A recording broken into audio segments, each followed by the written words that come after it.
what do you reckon that one missed catch of Rohit Sharma could be the difference in the match? Yeah, obviously it could have been, but it's part of game, so can't do anything with that. It's in the matches catches can drop.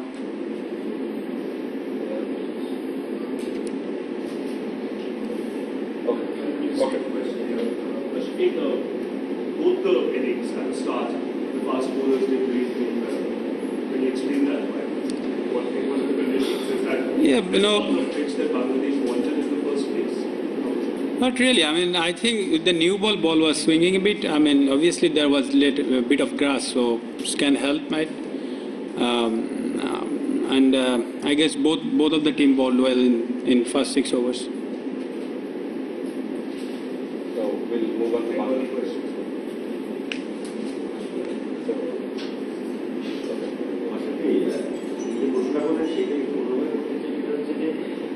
চারটে pacer খেলানো মানে আপনার সঙ্গে আরো দুজন pacer খেলানো এটা কি কতটা লজিক্যাল? গতবার বাংলাদেশ যে ওয়ানডে সিরিজ যে পিচে খেলে জিতেছিল একটু ডিফারেন্ট ছিল এই পিচটার থেকে, তো আপনার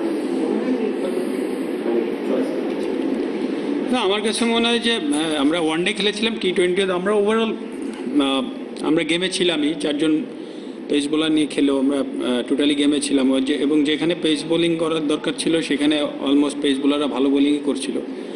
আর স্পিন যেটা হয়তো বা একটু গ্রাসি ছিল, এই উইকেটে স্পিন অতটা হেল্প করবে না আমরা জানতাম, but still Shakib bowl really well, Riyad also bowling well. আর আসলে এটা আমাদের প্ল্যানিংই ছিল।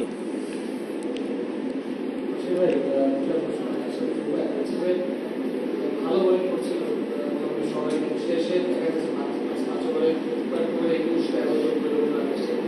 ওই সময় আসলে বোলারদের চিন্তাটা কি ছিল, কোন জায়গায় বোলিং করবে? আর দ্বিতীয় প্রশ্ন বোলিং করি, দেখা গেল যে 11তম ওভারে সাকিব রোহিত শর্মা ক্যাচ করলো এবং ঠিক 11তম ওভারে একটা চান্স দেয় সাকিব এবং সাকিবের 6 তারপরে সাকিব দেখা গেল ম্যানুফ্যাকচার করার চেষ্টা করলো, 4 বার চেষ্টা করলো, রোহিত শর্মা আসলে করেন। এই জায়গাটাকে আপনি মনে করেন যে ব্যাটসম্যানরা একটু হ্যাঁ, ওইটাই আসলে আমার মনে হয় না উইকেটে এমন কিছু ছিল, বাট আমরা হয়তো বা আমাদের যেটা প্ল্যান ছিল আমরা সেটা এক্সিকিউট করতে পারিনি। এদের আপনি যেটা বললেন বোলিংয়ের ওইখানে আসলে আমরা বেশি লেট বল বা স্লোয়ার করছিলাম, বা অথবা ওইখানে গ্রিপ করছিল না, একটু ডিউতে বল গ্রিপ করছিল না, সো ওইখানে হয়তো বা আমরা একটু লেট করে ফেলেছি, রিয়াকশনটা একটু লেট ছিল, হয়তো আমরা অন্য কিছু করতে পারতাম ওইখানে, বাট স্টিল ওইখানে রোহিত শর্মা সেট ব্যাটসম্যান ছিল, আমরা জানি যে ও চান্স নিবে এবং ও সাকসেস হয়েছে। আর আমাদের জায়গায় যেটা হয়েছে যে আমরা আসলে পার্টনারশিপ বিল্ড করতে পারিনি প্রথম থেকেই। আর T20-তে যেটা হয় যে সময় নিয়েও পার্টনারশিপ বিল্ড করলেও চান্স থাকে না, সো আসলে ওরাও ভালো বোলিং করেছে, অ্যাট দ্য সেম টাইমে আমরাও পার্টনারশিপ বিল্ড করতে পারিনি ওই স্টেজটায়। না, ডিউটা শুরু হয় আসলে 10, 11, 12 ওভারের পর থেকে ডিউটা স্টার্ট হয়। ভালো বোলিং করছিল বলছেন বারবার, বাট আলটিমেটলি যেটা হলো এই উইকেটে 160 বেশি রান হয়। ওভারঅল আমরা ধোনি ইউনিট যেভাবে বল করেছে, ইউনিট হিসেবে কি আপনি হ্যাপি? নেক্সটটা যেটা করেছে এই উইকেটে সামনে বোলিং করলে স্পিনটা বেশি পাওয়া যাবে। সেকেন্ড হলো যে সাকিব তো ন্যাচারাল পয়েন্ট ফিল্ডার না, পয়েন্টের আমাদের সাকিব থাকে না, সাকিবটা ওই সময়টায় সাকিব রিয়াকশন টাইমে ছিল যেটা ধরেন ওরা যেটা রান করেছে হয়তো 15 থেকে 20 ডেথ বোলিংয়ে, তো এখানে অবশ্যই সামনে বোলিং করাটা একটু ডিফিকাল্ট। আর Rohit Sharma obviously set batsman ছিল, ওইখানে হয়তো বা আমরা অন্য প্ল্যানে বোলিং করতে পারতাম, যেখানে হয়তো আমরা বেশি স্লোয়ার মারছিলাম বা মুস্তাফিজের কাটারগুলো গ্রিপ করছিল না, যেহেতু বলটাও একটু ভিজা ছিল, সো গ্রিপ করার চান্স কম ছিল, সো ওইখানে একটা প্রবলেম সৃষ্টি হয়েছে। আরেকটা ব্যাপার হচ্ছে যে সাকিবের যেটা বললেন, কারণ ওইখানে হয়তো রুম্মান করবে বা নাসির করে নর্মালি, কিন্তু আসলে ডেথ ওভারের দিকে যখন যায় 12-13 ওভারের পর থেকে আমাদের মেন ফিল্ডারগুলো মেন জায়গাগুলোয় থাকে, কারণ ওরা শর্টস খেলে লং অন লং অফ বা মিড উইকেট দিয়ে বেশি চান্স থাকে, তো ওই সময় আসলে আমার মেন ফিল্ডারগুলো ওইখানে। অ্যাট দ্য সেম টাইমে পয়েন্টকে আমি যেহেতু পেস বোলিং বল করছে, পয়েন্টকে একটা ফিল্ডার ভালো রাখতেই হবে, তো সাকিব অবভিয়াসলি আমাদের টিমের one of the best fielder, আমরা সবাই জানি, হয়তো বা মিস করেছে বলে এটা বলা হচ্ছে, বাট আমার কাছে মনে হয় যে আসলে ওই মুহূর্তে এর বেশি আর কিছু করার ছিল না, অ্যাটলিস্ট ফিল্ডিং ওয়াইজে। বাট বোলিংটা অবভিয়াসলি আমি বলি যে ওই টাইমটা যেহেতু আমরা 14-15 নম্বর ওভার পর্যন্ত ওদের স্কোর 90 সামথিং ছিল, সো ওইখান থেকে ওরা টেক অফ করছে, আমাদের হয়তো বা আমরা অন্য প্ল্যানিংয়ে যে বোলিং করতে পারতাম।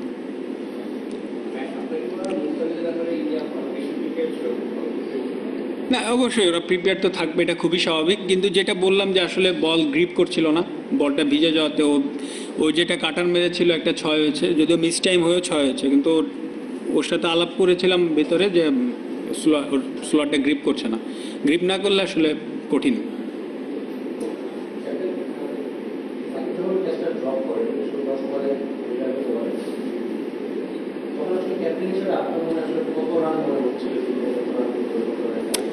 না সত্যি কথা বলতে কি আমার কাছে মনে হচ্ছে যখন 10-12 ওভারে যাই, যখন ডিউ পড়া শুরু হয়, তখন এক স্টেজে মনে হচ্ছিল 35-40 মানে ডিফেন্ডেবল এবং গেটিং দুইটাই, কিন্তু যখন ডিউ শুরু হলো তখন মনে হচ্ছিল যে 150 পর্যন্ত ঠিক আছে, কারণ ডিউ থাকলে হয়তো বা স্পিনাররা অতটা হেল্প পাবে না। সো আলটিমেটলি তাই হচ্ছিল। অশ্বিন অবশ্যই ডিফারেন্ট বোলার, ওরা কিন্তু যাদেরকে অনেক পরে ইউজ করছিল, ডিউ ছিল তো। সো আমার মনে হয় হয়তো বা 15 থেকে 20 রান, যদি ওইখানে রোহিত শর্মা আউট হতো তাহলে অবভিয়াসলি হয়তো বা 35-40 আমরা টার্গেট করতে পারতাম, কিন্তু রোহিত শর্মা যতক্ষণ ছিল তখন আমার কাছে 10-11-12 ওভারের পরে মনে হচ্ছিল যে হয়তো বা 150 আমরা মানে গেটেবল উইকেটে। না অবশ্যই আমাদের স্টিল আমি মনে করি আমরা এই উইকেটে 15 রান আসলে আপনি একটা ওভারের ব্যাপার, যে 15 রান এক ওভারে যদি আমাদের ফরে চলে আসতো, যেটা প্রবলেম হয়েছে আমি যেটা বললাম যে আমরা হয়তো বা প্রথমে আর্লি উইকেট পড়ে যায় এবং at the same time partnership build করতে পারিনি। যদি ওই দুইটা আমরা ব্যালেন্স করতে পারতাম হয়তো বা ওইখানে একটা ওভারের খেলা ছিল যে এক ওভারে তো 15-20 হয়ে গেলে ওই রান কভার হয়ে যেত।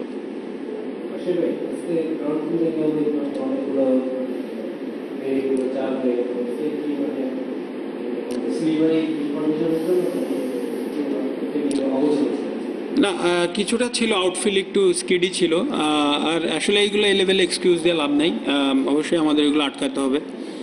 হয়তো 2-4 হয়ে গেছে আমাদের মিসফিল্ডিংয়ে, তো আশা করি ইনশাল্লাহ এই ভুলগুলো থেকে আমরা পরের ম্যাচে কামব্যাক করবো। স্টিল আমাদের সামনে 3টা ম্যাচ আছে।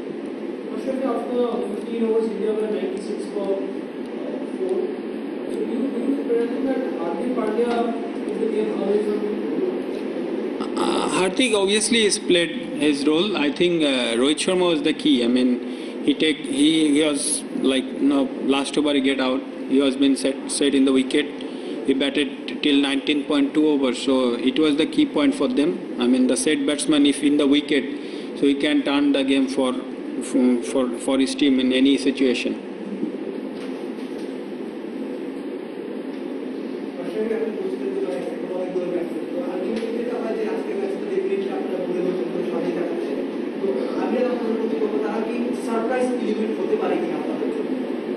কারা? না অবশ্যই তারা সারপ্রাইজের কিছু না, এটা ক্রিকেট খেলা। আমরা ইন্ডিয়ার সাথে যেভাবে প্ল্যানিং করে মাঠে নেমেছি, অবভিয়াসলি আমরা সাকসেস হয়নি, কিন্তু আমাদের সমান গুরুত্ব দিয়ে আমাদের মাঠে নামতে হবে।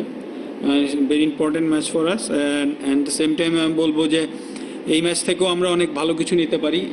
হয়তোবা আমরা 14 ওভার পর্যন্ত ইন্ডিয়ার ব্যাটিং অর্ডারকে যেভাবে আটকে রেখেছিলাম, এটা আমি মনে করি আমাদের বড় অ্যাচিভমেন্ট। হয়তো আমরা ওইখানে আমাদের প্ল্যানগুলো আমরা এক্সিকিউট করতে পারি না, বা লেট রিয়াকশন করেছি আমরা, 1-2 ওভারে খেলা চেঞ্জ হয়ে গিয়েছে। বাট আমি মনে করি অনেক পজিটিভ কিছু আমরা নিতে পারি এখান থেকে, এবং আমাদের সামনের ম্যাচে এইগুলো আবার যে ভুলগুলো করেছে এগুলো না করা, এবং যে ভালো কাজগুলো করেছে এগুলো কন্টিনিউ করা।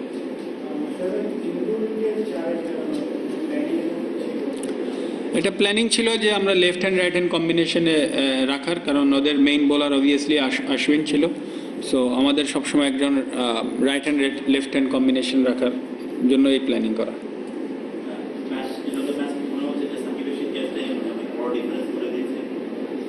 আসলে একটা খেলায় এরকম একটা জায়গা থাকেই সবসময়, আপনি যখন লুজিং সাইডে থাকবেন কোনো না কোনো ভুল বের হবে, এটা খুবই স্বাভাবিক। তো আমি যেটা বললাম, still part of game. Shakib is one of our best fielder, এটাও সত্যি কথা। শুধু সে বেস্ট ব্যাটসম্যান বা বেস্ট বোলার সেটা না, সে আমাদের ফরে অনেক ভালো ভালো ক্যাচ নিয়েছে এবং ভালো ভালো ফিল্ডিংও করেছে, আমরা দেখেছি। সো এটা পার্ট অফ গেম, এটা যে কারো হাত থেকেই হতে পারে আসলে। Last two question. question in general, ইন্ডিয়ানরা একটা বাকি সিচুয়েশনে পড়ে ওখান থেকে টার্ন অ্যারাউন্ড করার মতো একটা সিচুয়েশন ক্রিয়েট করতে পেরেছে, but mainly due to some power hitting as well. তো আপনার কি মনে হয় ইন জেনারেল ব্যাটিং ডিপার্টমেন্টটায় আমরা এই জায়গাটায় বাকি অন্য দলের থেকে অ্যাকচুয়ালি ল্যাক করি, এটা নিয়ে আমাদের চিন্তা করা উচিত? আসলে পাওয়ার জিনিসটা তো আপনি প্র্যাকটিস করে জেনারেট করতে পারবেন না। পাওয়ার জিনিসটা অথবা আপনার ন্যাচারালি আপনার শরীরে থাকতে হয়। আমি আসলে ওইটা মনে করি না, কারণ আমাদের যে স্ট্রেংথ আছে আমাদের ওইটা নিয়ে ফাইট করতে হবে। এবং আমার বিশ্বাস যে আমরা লাস্ট প্র্যাকটিস বলেন বা যে কয়েকটা ম্যাচ বলেন 160 165 আমরা করেছি। সো আমার কাছে মনে হয় না যে আমাদের এটা গেটেবল ছিল না। আমরা জাস্ট হয়তোবা আমরা এক্সিকিউট করতে পারিনি প্ল্যান, বা হয়তোবা 2 উইকেট পড়ে যাওয়ার পরে আমরা প্রেশারে আমাদের কাজগুলো ঠিকমতো করতে পারিনি। সিম্পলি এই কারণে আমরা অনেক পিছিয়ে গিয়েছি। তো যদি আমরা চিন্তা করতাম যে এখান থেকে আমরা অনেক মানে কামব্যাক করেছে ওরা, যেমন আমরাও করতে পারবো, আমরা হয়তো বা আরও বেটার ক্রিকেট খেলতে পারতাম। সো আপনি দেখেন যে আমরা উইকেট কিন্তু আমাদের পরে ফল করিনি, কিন্তু রানটা আমরা নিতে পারিনি ওই লেভেলে। সো আমি মনে করি ইটস অ্যাবাউট ডিসিশন। আমরা ডিসিশন মেকিংটা ঠিক করতে পারিনি। আমি আশাবাদী যে ইনশাল্লাহ ঠিক হয়ে যাবে। লাস্ট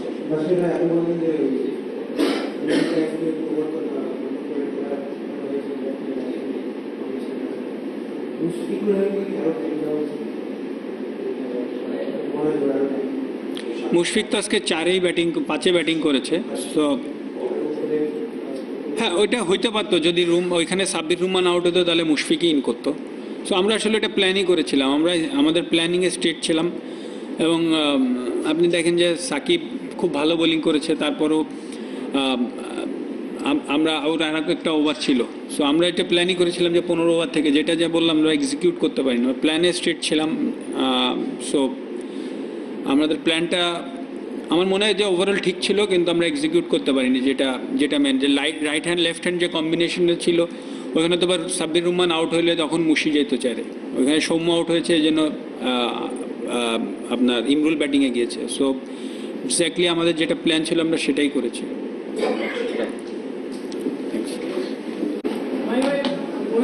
रोहित शर्मा इनिंग्स को से डिस्क्राइब करके 50 रन पर 3 विकेट था, तो काफी मुश्किल लग रहा था, वहाँ से कैसे वो बल्लेबाजी?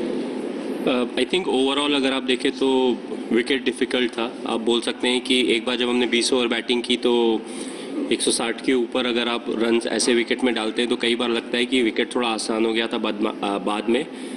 आई फेल्ट रोहित की बैटिंग इसलिए भी स्पेशल है क्योंकि 3 विकेट जब गिर गए थे उसके बाद एक पार्टनरशिप की ज़रूरत थी, and that was the right time.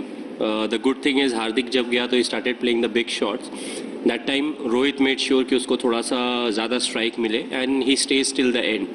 तो ओवरऑल अगर आप देखें तो he used the pace of the bowler in between. You know, they're bowling back of the length, so he played a few cut shots and he actually exploited the field more than not. So I feel that was the kind of batting that was really needed, and because of which, you know, Hardik could also express himself, and because of Hardik we got those extra 15-20 runs. Otherwise, you know, we thought 140 ka score would be a very good score.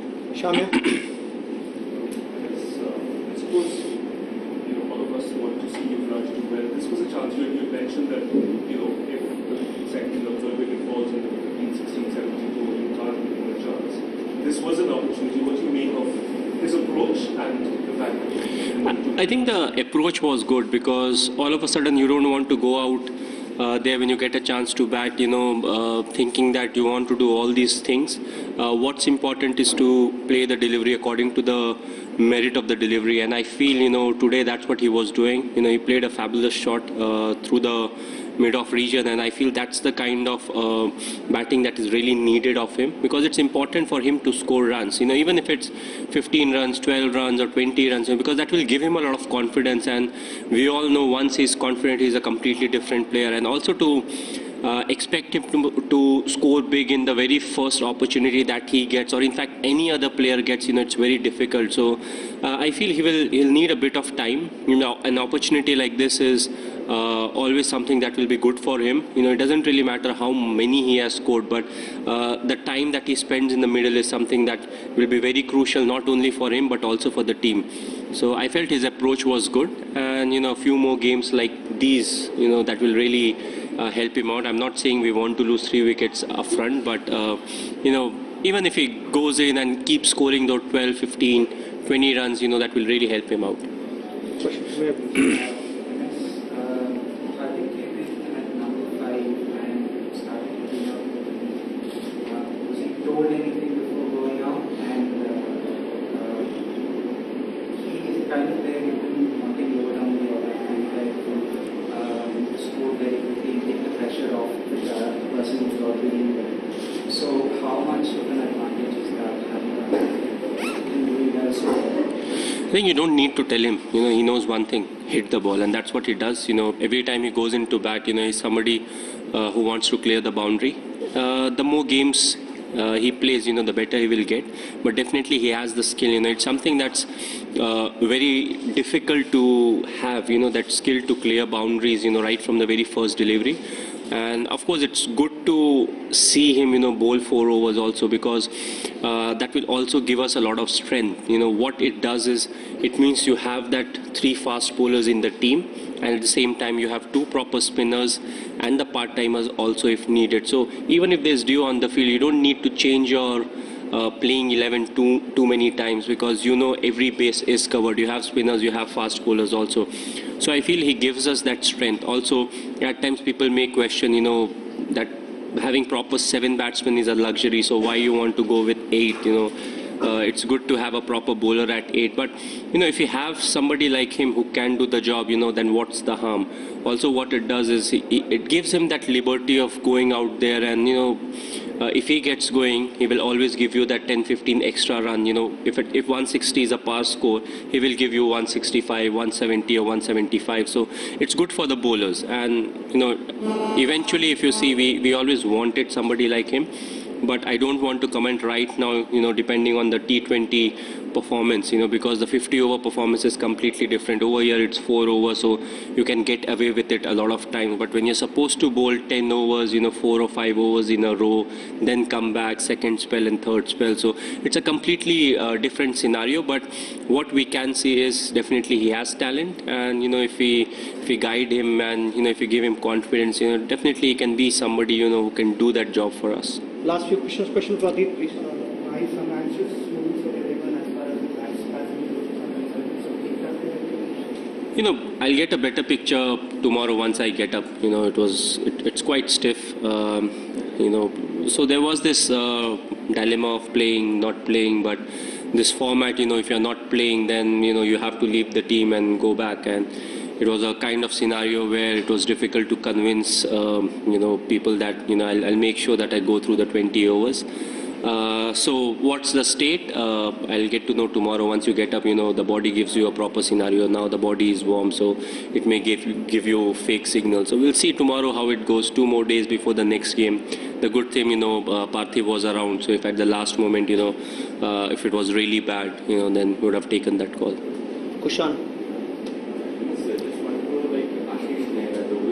Does his routines and the way he's bowling, how is he getting better with the experience? Well, the beauty of Ashish Nehra is he knows, what he needs to do to be 100% on the field. One of the major concerns about him was, his fitness. He had the tendency of breaking down, but still the good thing about him is he knows what he needs to do. He has a fixed routine as to these are the things I need to do, and whatever happens, he follows that, and that's the reason, he's so disciplined, and because of all that, he's playing today. He's, I think, 36 or 37, so ideally the format also suits him. It will be slightly difficult for him to play the 50-over version, because, all of a sudden you're supposed to be on the field for 3.5 hours, fielding and all that, but this format, with the kind of experience he has, it really counts. And also he's somebody who effortlessly bowls at a decent pace and can swing the ball. So all of that together, it really helps us, and that's what he has been doing, and that's what we want from him. We want to keep him fit throughout the T20 World Cup. Still there are a lot of games to go. Last question. Especially the way you consider Hardik Pandya as a game changer, especially in this format. Well, he is. To a lot of extent, I've always said people who can bat and bowl, they are the ones they can really contribute in this format. And the more you have, the better it is, because at times you can just go with 4 proper bowlers. The reason being, one bowler bowls 4 overs. So if you have 4 or 5 part-timers, who are good at it, and I feel, in good condition, Yuvraj is one of them, Suresh Raina is one of them, Virat can bowl. So what happens is, whether it is the right decision or the wrong decision, you ask somebody to bowl, 1 over is gone. So only 3 overs are left. So I feel, it's a game where having those all-rounders really help. In other formats, you often debate whether you want a batsman at number 7 or number 8, or you want a proper bowler at 7 or 8. This is one format where you are like,